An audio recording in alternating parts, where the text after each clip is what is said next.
Most people don't know how to manage people efficiently. And then the biggest failures, one of the biggest failures in companies, especially the companies that have grown a little bit, is a management failure. They don't know how to manage people. They don't know how to empower people. And we have a simple system how to do that. How to accelerate your business profit and income even in uncertain economic and sociological times. About how to manage people efficiently, effectively, so that you get the best outcome from that. Okay, so soul model 26, management is empowerment, not friendship. Let me turn off the video again, so this way it doesn't show up on my slide. Management is empowerment, not friendship.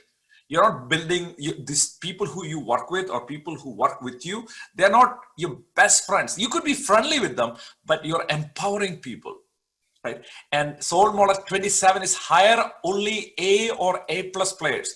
One B player can destroy your business. If you have a large team, if you have a small team, or if you don't have a team at all, if you're hiring the first person or the thousandth person, hire only A players.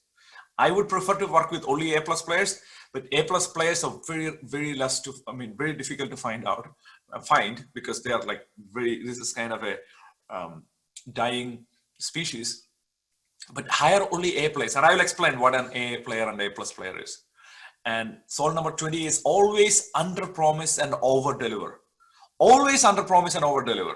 Right, Lisa, when you're offering a mastermind like this week, or whenever you're offering, Rich, when you're doing this project, always underpromise slightly. In your Rich's case, it might be slightly challenging, but at the same time, over deliver. Do something, do something to make it remarkable. Do something more than what they're expecting. Right, that's when we always feel like we are giving more than you receive. Not money in terms of you make money, but you give much more value than what other person is expecting, right? Always give more than you receive, or always under promise and over deliver. And 29, it's not 129, it's almost 29. 1 plus 1 is almost never equal to 2. 1 plus 1 is almost never equal to 2. Power of a world-class team is exponential. If you find two people who suck and you bring them together, then they're going to suck big time together, right? So it's not even one. If you bring one person who is average, another person who's average, the result is not going to be average. Result is going to be below average, because they will figure out a way to do less than one. Does that make sense? Put that in the chat if that makes sense. So that's why you need to bring in A plus players, even when you're hiring from Upwork or other people, wherever you get your people from, right? You could get from Fiverr.com, Fiverr.com, Upwork.com. I have been very successful in hiring the best of the best people from these two places itself, whenever I need. Or if you're using an outsourcing company, virtual assistant company, wherever you're hiring, make sure that you do thorough examination to find out the person who you're working with is an A plus player. Only work with A or A plus players. It's important for your revenue, profit, and income to learn how to manage people. Because when you're able to grow your business to the next level, when you're able to build a team, your business is growing exponentially. And if you don't know how to do this clearly, then business is going to this is it. That was your best run. Because when you build team, if you're not building a really great team, then what happens, either you're going to be stuck or you're going to go backwards, unfortunately. That's the reality of it, right? So here's a surprising fact. Most people don't know how to manage people efficiently. And then the biggest failures, one of the biggest failures in companies, especially the companies that have grown a little bit, is a management failure. They don't know how to manage people. They don't know how to empower people. And we have a simple system how to do that. So what is at stake? What is at stake is your company, right? So the company that you're building. And if you are really small, and if you're a solopreneur, and if you're planning to build it, this is your opportunity to build your team in the right way. How to manage your team the right way, how to hire A plus players, so that when you build your team, it is really cost effective for you and intelligent for you, and then efficient for you and your business and for them, right? So the possibilities are endless, because let me give you a simple example, but a fascinating example. Imagine one company had 17 employees. 17 employees. They started building a tiny app, and then eventually they had 2 people building it, and 5, then 10, then 15, then 17 employees. When they had 17 employees, another company acquired this company. When they had 17 employees, another company acquired this company for approximately 17 to 18 billion dollars. 17 to 18 billion dollars. I don't know the exact number now, but it's between 15 and 20. Okay, so what is this company? This company is called WhatsApp, the company that we use for the thing that we use for group chat. What was happening? Right? They saw a unique opportunity for people to use. We had Skype for like, I don't know, 20 years now. And then this company, 10 years later, they came, oh, you know what? Let me make it really convenient for you. You don't even need to have any username or password. You can just connect it with your phone, and all of a sudden you can chat with the world. Anybody who has phone, you could connect. Great proposition. It's very simple. You don't need to log into Skype. I don't want to install the Skype app. I don't need to go to the app. All of a sudden, it became a $17 billion company. Facebook had to acquire this company in order for them to survive. Now WhatsApp is bigger, like has more users than Facebook themselves.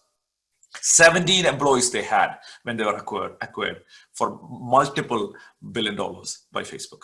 So the possibilities, I'm not saying that you are going to become a $1 billion company, although if you want to, I'm not going to restrict you. There are people who are my clients who are listening to this who want to build a $1 billion company. But if you want to build a $1 million company or a $10 million company or a $100 million company, wherever you want to be, whatever your endless possibility in terms of revenue, profit, and income, that's achievable through building a team. That's what we're talking about. But like I said, the problem is we don't know how to manage people. We don't know how to systematically get results from people, right? So you might be thinking, oh, I cannot afford a team member right now. But managing is not my thing. I don't know how to delegate. Yeah, I know. That's fine. That's why we're getting in. So what are the steps? Management, like I said, is empowerment. It's servant leadership. And management is very simple. There are some 1-minute actions. There are some 3-minute actions. There are some 15-minute actions. There are some one hour actions. That's it. And we'll unwrap each of them in a few seconds. So let's get into 1-minute actions, right? So 1-minute action, 1-minute praise, 1-minute appreciation, right? So if somebody does something good, and again, I'm going to get into how to hire people in a few seconds. But let's say once you have one person in your company, once you have quite a few people in your company, and they do something amazing, you give them a compliment immediately. You compliment them intentionally, not just fake compliment versus sincerely, specifically. Connect to their identity, which means that you did an amazing job. I know Lisa has a team member called Kelly. Kelly, you did an amazing job. I know you're always remarkable. Now you are connecting it with their identity. They are going to remember it for the rest of their lives. Connect with their identity. So give them 1-minute praise immediately, intentionally, sincerely, specifically, and connect with their identity. And pause for silence. Shut up and pause for silence, so that they could respond, and then touch them if it's appropriate. Touch them touch them appropriately. This way, it's something that it's tangible in their body. Like if you're physically next to each other, touch them, pat them on their shoulder, or do something wherever it's appropriate, and tell them, hey, you did an amazing job, right? It's that simple. Like spend a lot of time complimenting people in a sincere way using this strategy, right? Immediately, intentionally, sincerely, specifically, connect with their identity. You are an amazing person. The direct opposite of this would be, you never listen to me. Why are you like this? Do you understand? Why are you like this means you are basically projecting that and saying that this person is like this. You are like this. And then you're not going to get results from that. That's why you might not get results from that. That's why we need to show them their identity, that, you know what, you are remarkable already, Kelly. You're remarkable already, whatever your employee's name is, right? And then establish it to touching if you're in a physical office. Okay, let's get into 1-minute correction. They make a mistake. Correct immediately. Tell them what specifically they did wrong. Like, this was a mistake. This is specific that it was done. And tell them how you feel. Especially females are really good at this. Like, tell them how you feel. Hey, this is what I feel. I'll give you an example too. And then pause for silence for them to feel it. Pausing is really important. Pausing is really, really important. Pause for silence. And then disconnect from their identity. For example, let's actually demonstrate this right here. Lisa? Yeah. Okay. So could you try this with me? So I made a mistake in your company, and could you follow this protocol? I mean, I work for you.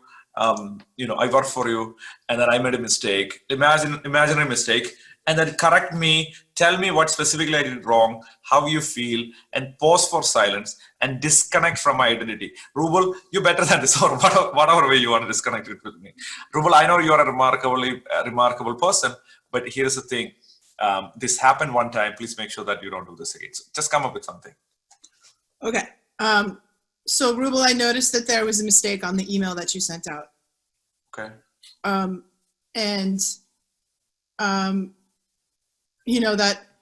That's like I got some blowback from that. So that was a little hard for me. Like I had to deal with the fallout of that. Okay. I'm pausing for silence.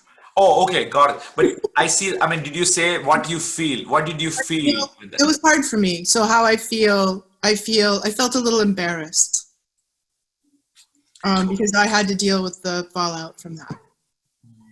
I'm sorry, Lisa. I meant to. I mean, when I did that, I couldn't check it. Like so I'm sorry. Totally fine, Ruble. I know you didn't mean to do it, and you're so thoughtful and careful with what you're doing. So I just totally understand that it won't happen again. Okay, so you're validating my thing a little bit here. You don't need to totally understand and totally. I know you're an empath and you want to totally understand and totally value. So here's one thing that you could do is you could say that you need to differentiate that. You know what? There was a mistake here. Because of that, you lost like $3 million because of my email, right?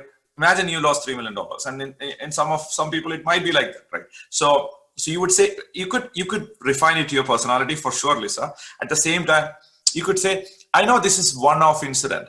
Like, what we do when we generalize people, when we get married immediately, like when somebody does something crazy, what do we say? Oh, that happened only one time. It's okay. But 10 years later, when the same thing happened, we'd be like, you are always like this. The same thing happened. It's an opposite reaction, right? So what we do is when we do something one-off, we define it as one-off. I know you are like most of the time you're paying attention to these things. This is one time it happened. I know you are not going to do this again. When you say, I understand, what happens is I'm like, okay, she doesn't mind. I could make this mistake again. Some people will wake up and they're like, oh my gosh, I shouldn't do this anymore. But some people will be like, looks like she's fine with me. So she's told me like she really understands. Next time she will understand me too, right? Do you think you will understand me next time? Not $3 million. Yeah. So that's my point. So what you could say is something like, this is something that happened. I know this is one-time incident. I know you will take care of. You would pay attention to this next time. Like, wouldn't you? Yeah. For sure. Okay. You got it. Is that clear? Like for everyone, like if you're listening to this, like it's clear, right? Disconnect from their identity. Okay. So moving on. I have a question actually, if I may. Please do. The pausing for silence, depending on the person, is an invitation to come up with excuses and not with insights. So you will find out what is in their head. That is exactly what we are looking for. If they are going to say an excuse, you know what? It's time to start thinking about the person, like looking for another person probably. Like after you say, like what Lisa said is like, Ruble, you send this email. You know what? Because of that, I lost some money. And I feel embarrassed because of that. And then all of a sudden, the person is coming in with excuses and saying, I know this happened, that happened. You just shut up and listen to them. Now you know their heart. What happens in this correction situation is you don't give them a voice, and because you don't give them a voice, you have no idea what's in their head, whether they will be responsible next time or whether they are going to make this mistake again. Does that make sense? But by giving them a chance, now we know what are they thinking. So if they make a really deep excuse and they are not taking no responsibility, don't work with that person. I mean, eventually we need to start having an exit plan for that. Go ahead. Yeah, well, I think a lot of it's almost normal to come up with an excuse because there is a certain amount of embarrassment to be found out or for a mistake to come out in the open. So would that be a chance to go beyond the excuse and say, I understand what's like, I hear you, what you're saying. However, this is a grave mistake because it did this to me or did this to the company. And and then absolutely. That is your opportunity. Now, like if you are to correct this and complete it and finish it and say you suck and walk away, if that's what we do, like some people do that and then walk away, then you don't get to feel like what the other person is feeling. You're just waiting for silence, and then all of a sudden they might come up with an excuse. They say, I take full responsibility. Then you shut up and then disconnect from their identity and move on. Yeah. They come up with excuse, then it's refinement time for you to see, oh my gosh, this person is not taking you seriously. Now you're like going and it's like, but you understand that because of this, then we lost all these things. And then again, pause and then allow them to see that mistake for themselves. And if they're absolutely not seeing it, then we need to find out a different solution. But thank you for the distinction. I know you come from corporates. Okay. How to hire A+ players, whether it is in Upwork or Fiverr or everything. Like, first of all, who are A+ players? A+ players are, I'll explain B players in order to explain A+ players. So what is not an A+ player? You give a task to somebody. Let's say you want to set up a funnel. You wanted to come up with a marketing plan, a sales strategy, or a business plan, or some products that you're building, product or products that you're building. And now you gave it to somebody. Okay. And then it's been a month. 1 month later, you forgot about it. You forgot that you gave it to this person. 1 month later, you're like, oh my gosh, nothing. What happened to that thing?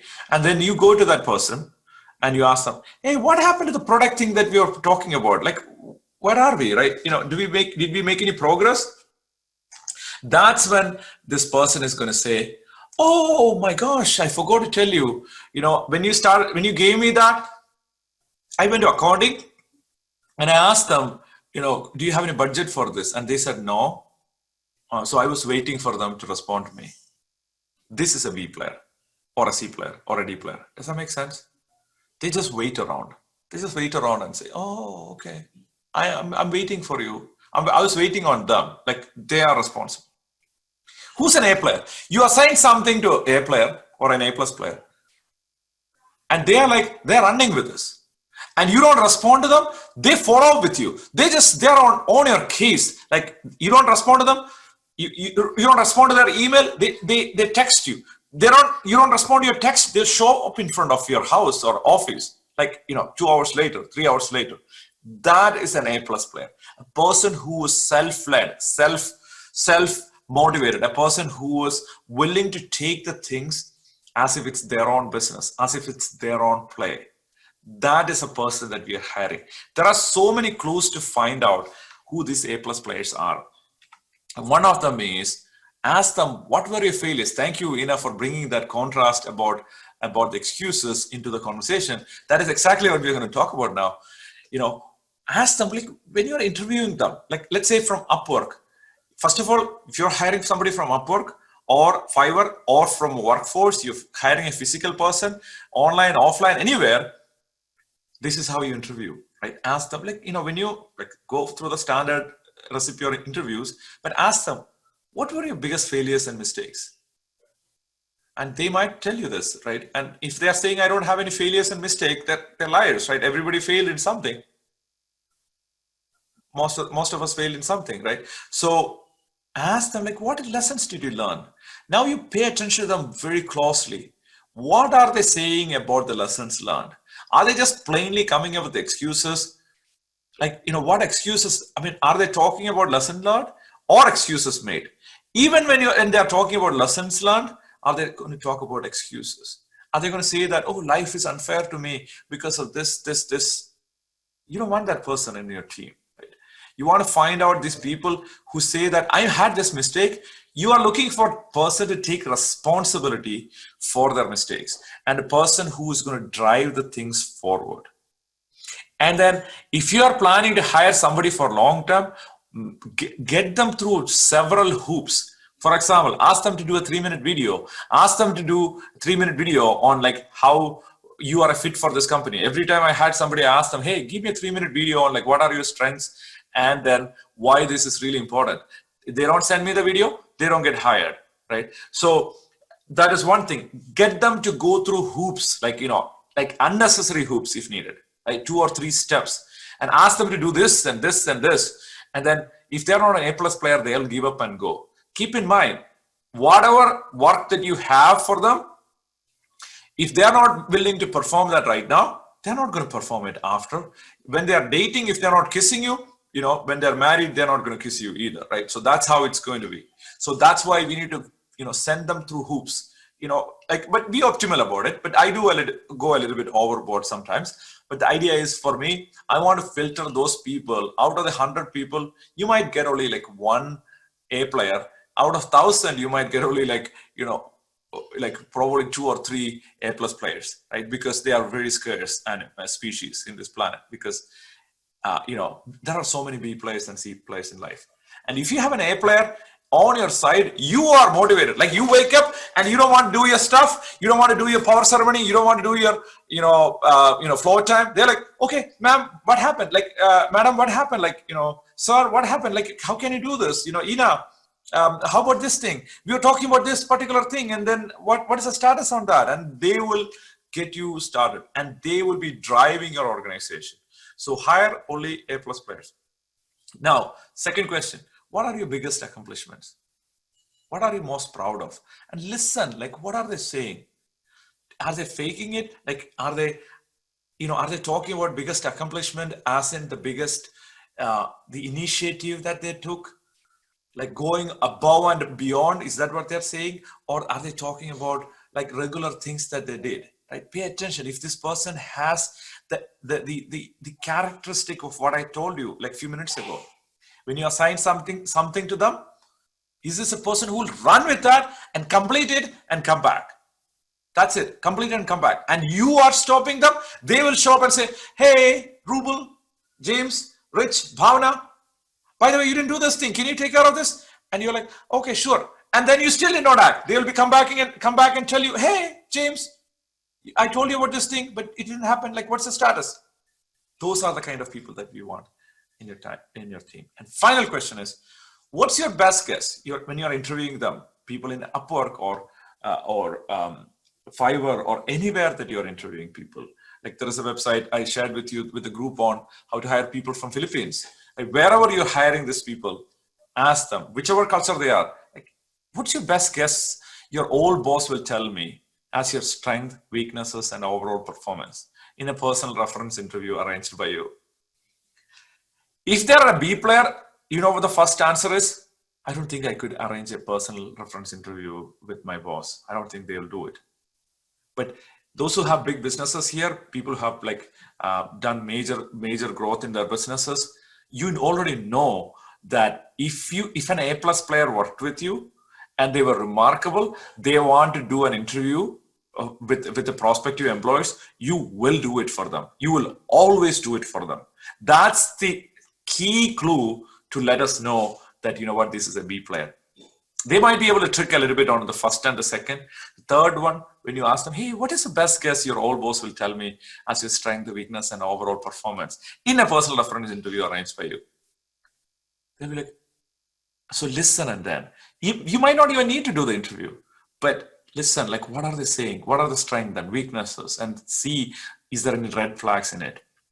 Even after this, hire only people for 30 days, which means that, like, you know what?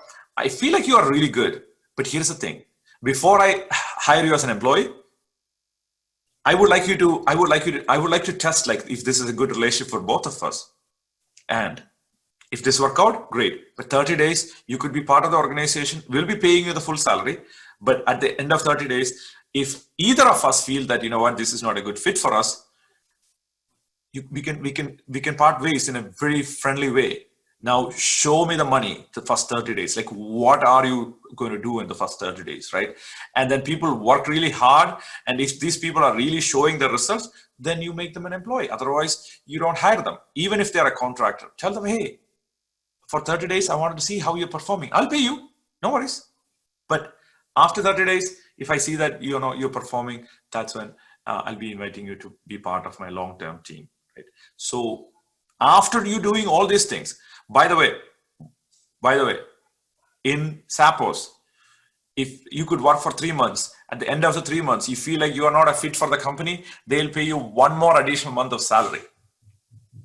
In addition to 3 months, they pay you one more additional months of salary. Because what Sappos believe is, you know what, if we don't have the right people in the company, if you have a B player in the company who don't enjoy the organization, who don't contribute to the organization, it's much more damaging to the organization than paying 1 month salary. So they pay 1 month additional salary for quitting the job. Right? So that's how you hire an A+ player. When I was like really struggling in my business, in my life, I was like, 2 hours, oh my gosh, 2 hours spending on power ceremony, then what am I going to do the rest of my day? Like, I'm wasting 2 hours. But then I recognize the more time I'm spending on working on myself in the morning, results are happening more automatically. And it might be completely counterinstinctive. In order for us to grow our profit and income and revenue and create more cash flow, one of the best things that we could do is to spend the first 30 to 45 to 1 hour of your time investing into recalibrating you as a source, so that the internal victory piece is taken care of. Once the internal victory piece is taken care of, then the external victory will naturally embrace you, come and find you, right? So what do you do when you have a major situation where people make excuses? Don't stop working with them. If you have a person with so much drama in your life, especially employees, you don't need to keep up. Like, if it's your parents, probably you might need to, keep a relationship. I believe that you should keep a relationship with them regardless, or your children. But other than that, right, you don't need to keep employees who are dramatic. Like, we're looking for people who are simple, simple people who do things in a simple way, who take initiative and who get things done and talk about results, not activities. We're looking for people who could take our business to the next level by getting the results that we want. So what are the intelligent implementation from this, right? So 1 minute compliment, 3 minute, 1 minute correction, correction, and then 3 minute actions. 3 minute action, how do you delegate to? Oh, I didn't even cover that. Okay. So I would go ahead and cover delegation and 1 hour actions and 15-minute actions in a different session as part of this training. But what is one thing that you could do today in 24 hours? Is there anything that you could actually give to another person who might be looking for work, who could actually take care of a thing that you're doing right now? What is the time that you could reclaim by paying $3 or $5 an hour, or even lesser than that, so that you could focus on your art in your business? Or if you're listening from a different country, like, what is something that you could do today that could take your business to the next level by using a team? I look forward to seeing your actions on the chat. Bye. Thanks.